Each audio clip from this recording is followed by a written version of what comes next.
Нова тема за која што сметаме дека секогаш треба гласно да се говори, доколку сакаме да се обезбедиме здравје и за себе и за генерациите по нас. Македонија е една од земјите во светот која што секоја година води се по жестока битка со аерозагадувањето. Последната информација на оваа тема вели дека има известни недоследности во податоците кои ги добиваме од мерните станици кои регистрираат аерозагадување. Ги изневерували системот граѓаните и го проценували доследно земјава аерозагадувањето. Тема на анализа ова утро со Драгана Велковска од Зелен Хуман град. Добро утро, Драгана, и добре ни дојдовте во утринската програма. Добро утро. Благодарам за поканата. Драгана, сред мрачно сценарио каде според податоците еве годишно 4000 луѓе во Македонија предвреме ги губат животите поради загаден воздух, добиваме информација за недоследности во мерењата на загадениот воздух. Па прашањето прво е во контекст на целава приказна, дали во Македонија доследно и правилно се мери аерозагадувањето? Апсолутно не се мери, тоа не е прв пат оваа година, тоа е наназад со години така, особено што еве последните информации кои излегоа кажуваат дека кои се пласира и во медиумите, кажуваат дека има месечни мерења каде што се поклопува вредноста буквално на PM10 и PM20 за прека 5 частиците на станицата во Лисиче, која е најблиско до цементарница Усија, 1,5 километар отприлика оддалечена. И тоа е невозможно, според научниците, невозможно е така да се поклопуваат мерењата. Понатаму, друг огромен проблем е што кога се презентираат тие извештаи од мерења, најчесто не се кажува колку денови фалат од мерењата. Ние сме имале наназад традиционално со години ситуации каде што на некои станици со денови, мислам дека некаде со месеци имаше каде што не работеа одредени инструменти или целата мерна станица, и после тоа на годишен извештај се презентира дека загадувањето, да речеме, е помало. Тоа е нормално, не е исто да мерите 10 дена со енормно загадување и да мерите 30 дена со енормно загадување. Нормално кога ги прикажете податоците, сакате во јавноста да делува дека тоа е нешто намалено, а во суштина е лага. Значи, тие некои основни постулати во мерењето, како што се и секако и температурата, ветровите и така натаму, воопшто при јавните презентации не се земаат како никаков фактор од страна, зборувам, на политичарите кои тоа го презентираат. Секој политичар се грижи во рамки на својот мандат да каже дека загадувањето го намалил на еден или на друг начин, нели? Без оглед што можеби временските услови, како што знаеме дека во изминатите, па би рекла некаде пред 2-3 години отприлика, имаше период кога можеби 3 години имавме многу добри временски поволни услови кои овозможуваа да биде намалено загадувањето. Значи ветрови, температурите беа повисоки и така. И сега треба да разграничиме дека мерните станици регистрираат податоци, меѓутоа тука постои систем кој што треба да се да функционира и кој што меѓу другото многу во голема мера е зависен од човечкиот фактор.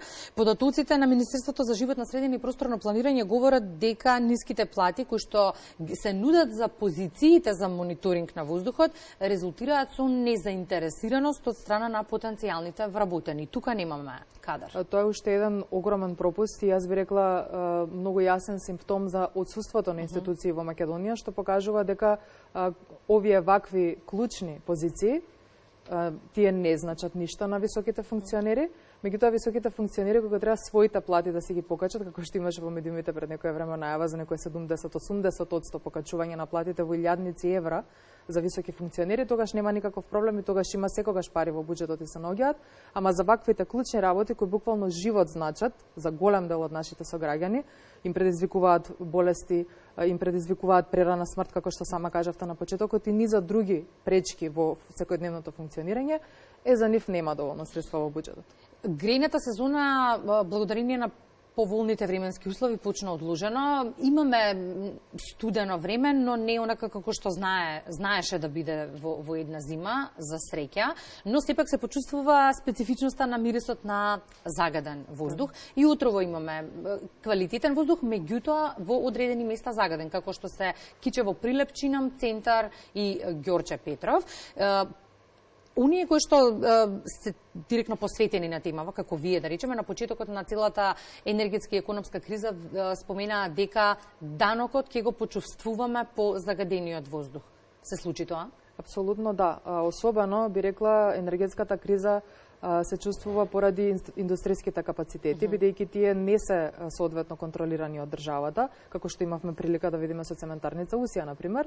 И во една таква констелација, кога индустријските капацитети користат мазут наместо плин, бидејќи мазутот во одредено време има поевтин, или пак имате капацитети како што се болници и останати типови на јавни институции кои се уште користат и мазут, и јаглен, и дрво за загревање, значи и екстра лесно гориво. Имаме еден цел спектар од јавни институции кои на ниеден начин никој не ги контролира индустријските капацитети, никој не ги контролира и на крај сакаат сите да ги обвинат само сиромашните или оние кои не можеле да си дозволат, да речеме, баш во оваа зима поради кризата која сега се случи.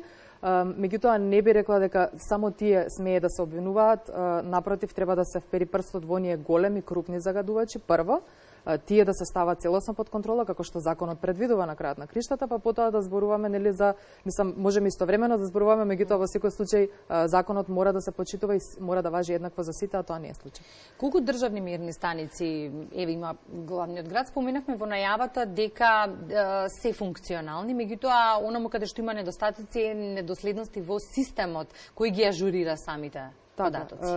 Скопје има 6 мерни станици кои се државни официјални, меѓутоа дополнително има и останати мерни станици кои се така наречени волонтерски или кои не се сертифицирани.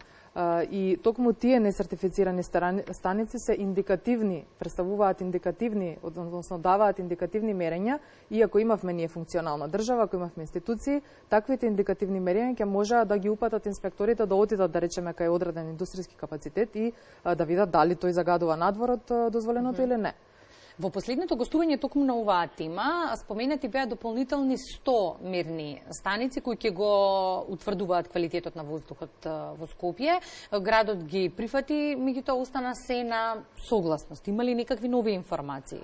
Последното е дека донацијата беше прифатена од Александар Долстра и неговата граѓанска организација. Предходно ние како Зелен хуман град уште во 2022 година обезбедивме во буџетот финансии за овакви пониско буџетни мерни станици со цел да бидат тие индикативни, како што реков.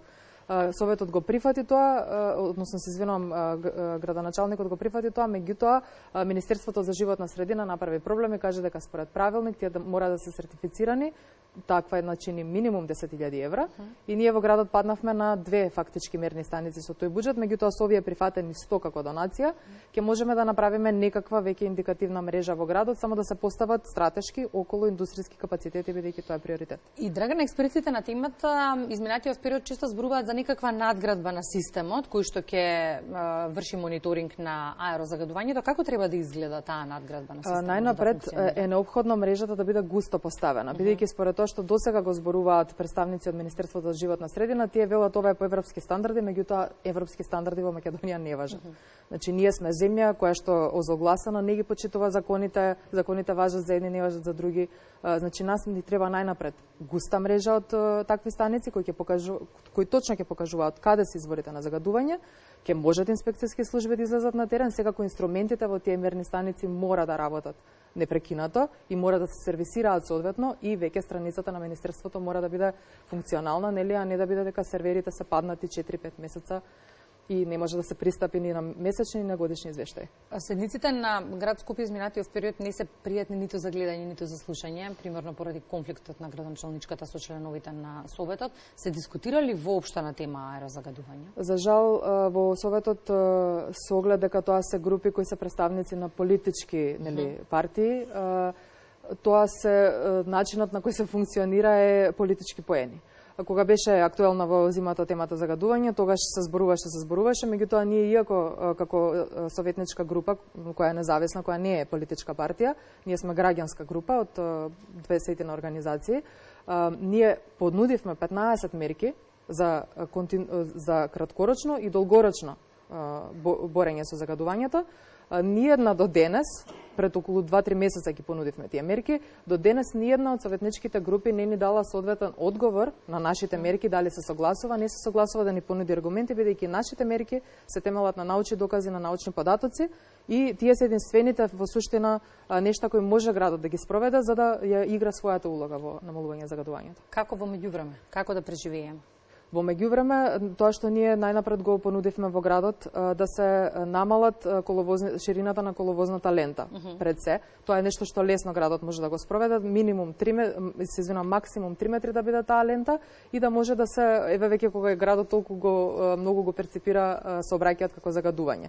Во суштина тоа така не е, во суштина најголем проблем се индустријските капацитети, како што реков, има и меѓународни извештаи кои тоа го потврдуваат и значи густо поставена мрежа од мерни станици и имаме предлог кој е УХМР да го однапред кога ќе го даде на предвидување дека ќе се направи капак врз Скопје, тогаш да се спроведат мерки кои ќе намалат, да речеме, емисии од стационарни извори и во таков случај превентивно да делуваме и да не дозволиме да дојде до тоа енормно загадување до кое редовно доаѓа. Секако тука би ги спомнала биокомпостарите кои веќе градот Скопје треба да веќе во некоја финална фаза да биде од јавната набавка. Тие се за третман за намалување на количината на комунален отпад во Скопје, дури 70% може да намалат и секако фотоволтаичните системи пред се на јавните институции да се постава за да се спречи изворот несоодветни горива кои се користат како јаглен, дрво, екстра лесно, мазот и така натаму.